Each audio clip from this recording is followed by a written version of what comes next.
Olá pessoal, aqui é Yuri da Technotronic Vintage Audio e nós vamos fazer agora um teste comparativo entre as caixas acústicas Tropic Audio e as Sonos Faber.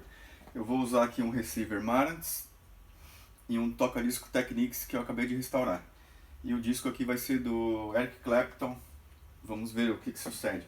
Primeiro nós vamos tocar aqui nas Tropic Audio, no sistema A. E depois eu vou passar para o sistema B, que são as Sonos Faber.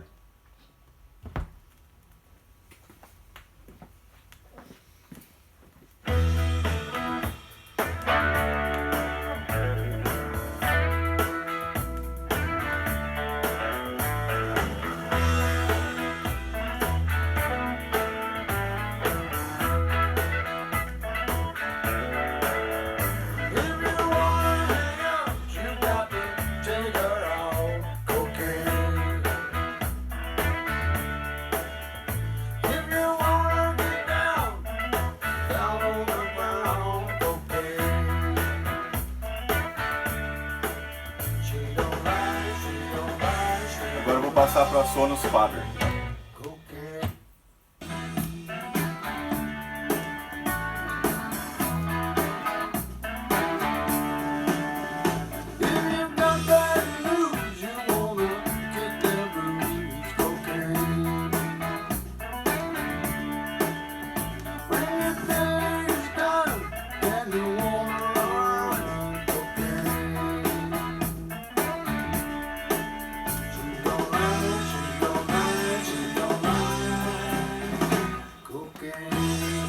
Voltando para a Tropic Audio.